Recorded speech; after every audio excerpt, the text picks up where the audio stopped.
Imagine buying a home in Calgary that you can't live in, you can't rent it out, and now you can't even sell it. Welcome to Calgary's 2026 condo nightmare. And loads of people have bought pre-sale condos a while back, and now they are coming online.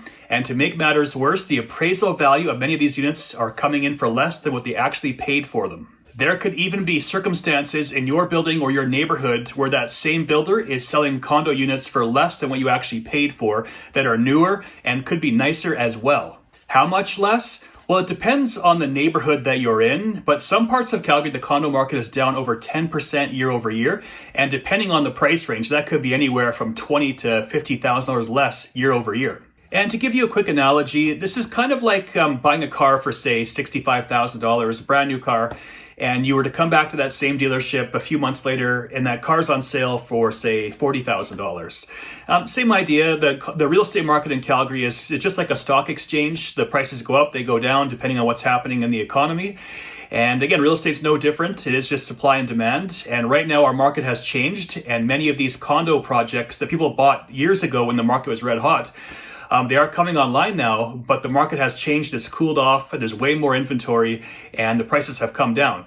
So it is a bit unfair, but you are in a legally binding contract, and there's not much that you can do. But we'll touch on that as we go forward in the video here. Now, why is this happening? Now, there are a bunch of reasons for this. So I'll just give you a few of the main reasons I think this is happening.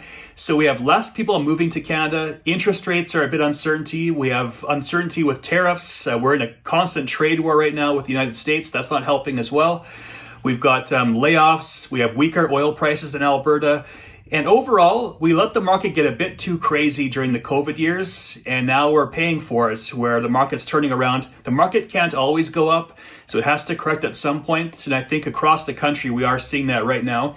But the good news for Alberta is I think we're going to weather the storm a lot more than other jurisdictions, particularly in Vancouver and Toronto. They're seeing crazy price decreases in the condo sectors. Calgary is coming down, but not nearly as bad as other parts of the country. And I'll just briefly touch on the condo market and explain kind of what's happening without getting too technical. So right now in Calgary, I would say that we're just getting a bit overbuilt. There's a lot more supply on the market for condos and townhouses than there used to be. So we're seeing purpose-built rental towers pop up all over the city, in particular the inner city and along C-train routes. You'll see rental projects going up everywhere. And these are competition for people who are looking to buy condos. They're also looking at rental buildings as well. And a lot of these rental towers have lots of nice amenities, and there's less stress. It could be a little bit easier to rent for a lot of people. So that's definitely competition for the condo market. And I'd also say that we're just overbuilt. I've got a video specifically on the new neighborhoods of Calgary, and they are all over the city. There's tons of construction all over Calgary, and I think we're just a bit overbuilt now in terms of condos and townhouses. And real estate just supply and demand. That's the easy way to look at it. If there's a lot more supply than there is buyers on the market, then prices should come down. And in terms of immigration numbers, I believe we've capped that off and we're not allowing as many people into the country. And that definitely affects how many buyers are out there for all the listings that are on the market. Now, in terms of supply and demand, here's an easy way to look at it. So when I'm listing a potential property, I'm getting all the information ready for a seller. I'm looking at everything. I'm looking at what's available in the complex, what is conditionally sold, and what has sold recently. And there could be like legitimately 10 listings in the complex that are all identical, and whoever has the most aggressive price is going to win that battle. And when a new property sells, they kind of set the market. The sales prices are typically based on what is similar that is sold recently. So you might not be motivated to sell at a price that you're not comfortable with, but your neighbor might be. And the buyers control the prices. I keep getting all these comments that realtors are the devil and that we're controlling the market. That is not the case. The buyers have options. If they walk into your complex and they see 5 listings, one is tenant occupied that has difficulty with showings, it has difficulty with possession. We see a few others that are overpriced, and they see 3 more that are somewhat good, and they see 2 more that are actually aggressively priced. Which ones are they going to go for? They're going to go for the ones that are easy to see. They're going to go for the ones that are easy to have a decent possession and the best price. It's basically just like a beauty contest and the best price. And that's how the buyer thinks. They don't care what you paid for it. They care about getting the best deal for themselves. So think of it as just supply and demand. You have to compete against your competition to win the buyer over. So that's why it's tough right now if you're a seller, because you just have a lot more competition than you used to. Now, you can still sell your property. You just have to be more reasonable than how it was in the past few years. You're not going to list your property and get 10 buyers and sell it one day on the market. It's going to take 30, 40 days. You're going to have to price it aggressively. The buyer, again, doesn't care what you paid for it. They care what true market value is at that point in time.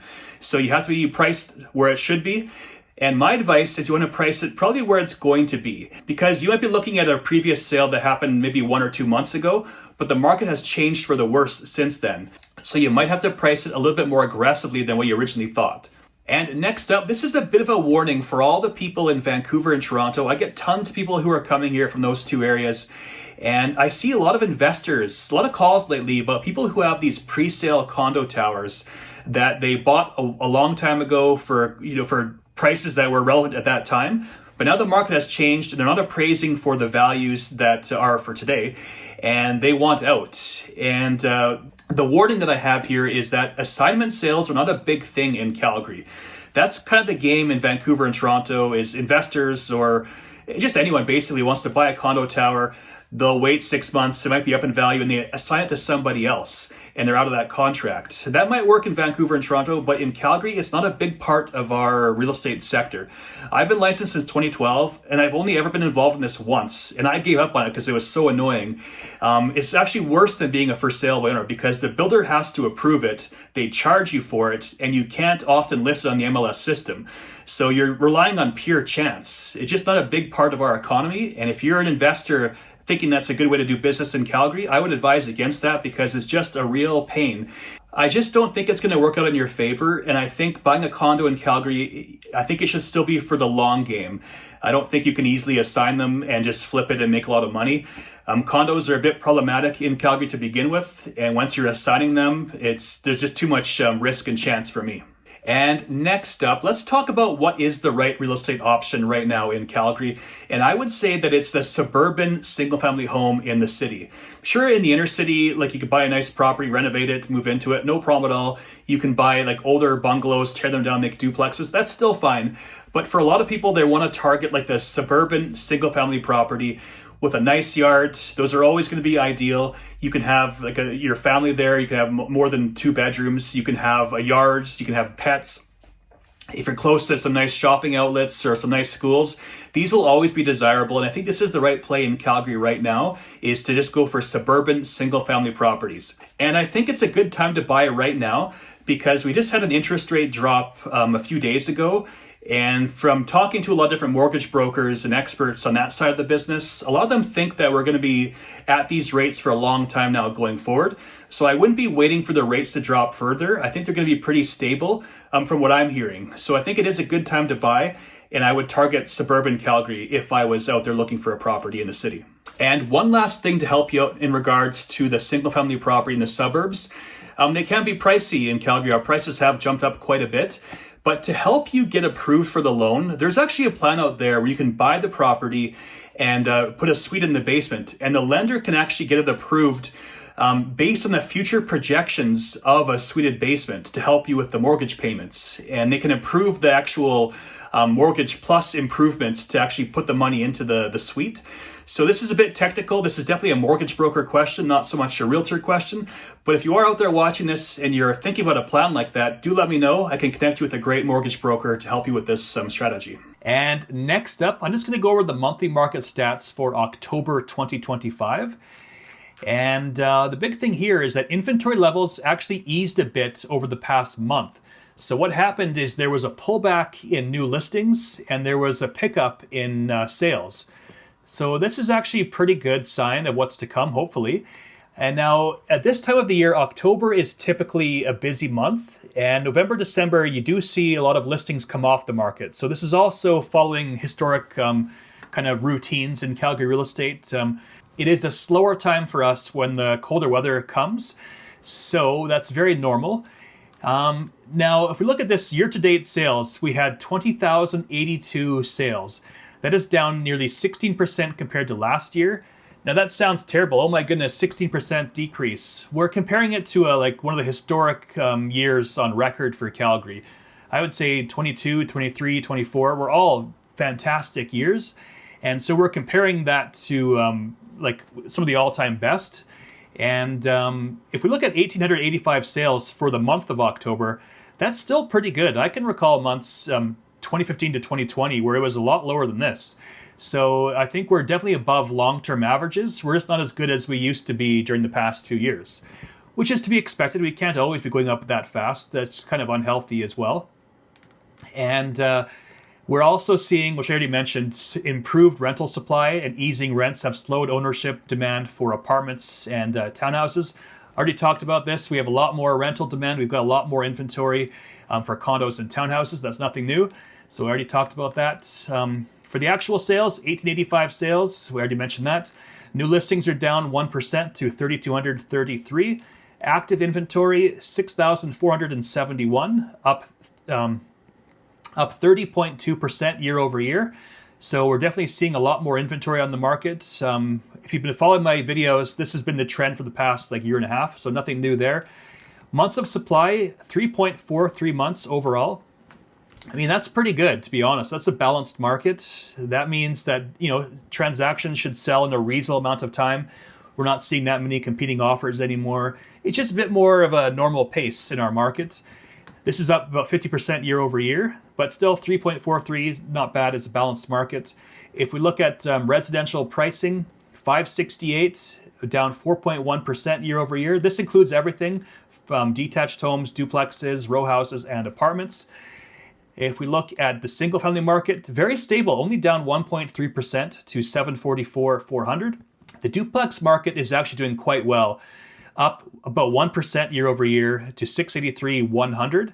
I find there's lots of buyers still for the inner city, and they want to get into these brand new duplexes, and there's not that many of them. So I think this is still a fairly tight market. If we look at townhouses, down 5.6% year over year to 431,200. And if we look at the apartments, they're down close to 7% to 318,200. Now I'll just give you a regional breakdown of pricing, and this can be a bit deceiving. If you look at it, basically everything is down. Red down arrows everywhere. But this includes condos and townhouses. That's a tough market. But if you're looking to buy a single family home, that market is a bit more balanced and competitive. So it just depends on what you're buying. And our market is different all across the city. So if we look at detached properties in Calgary, I'll just focus on this one. If you're looking at the city center, the prices are actually up 1.74%. But if you're looking at the northeast part of Calgary, down 5.59%. Northwest Calgary is flat, 0.5%, and East Calgary down 5%. So it just depends kind of where you're at in the city. And apartments follow a similar trend, a bit more negative though. You can see here down 10.14% for Northeast Calgary. City Center down 5.43%, down 8% in the northwest part of the city. So it just depends on where you're at. Again, duplexes in the city center up 1.75%. So you get the idea. If you want to buy a property, it depends on the neighborhood, it depends on the product type. So if you are a buyer out there and you're wondering what to do, I think I would buy right now. I think the interest rates will probably hold very steady. And I think, again, depending on what you're looking for, the market could be very balanced or it could be a buyer's market. So it could be a good time for you to get into the market. If you're a seller, a bit of a different story. I think you have to price it aggressively. You have to be a bit more mindful that it might take longer to sell it. You have to compete against your neighbors. You have to have a good marketing plan and just do everything properly if you're a seller. But if you are a seller, you can still accomplish the task. If you follow everything properly, I think it shouldn't be a problem. So that's what I would do if I was a buyer or a seller right now in Calgary. Well, there you have it. That's my take on what's happening with our current real estate market. I hope you enjoyed it. If you have any questions at all, feel free to reach out. I'm easy to get a hold of. Call, text, email, or comment. I will get it and get back to you. And I've got some free resources for you in the pinned comment, a buyer's guide, seller's guide, and a relocation guide, all free for download. And I'd love to be a resource and help you out with your real estate plans. Feel free to contact me, and I will see you on the next video.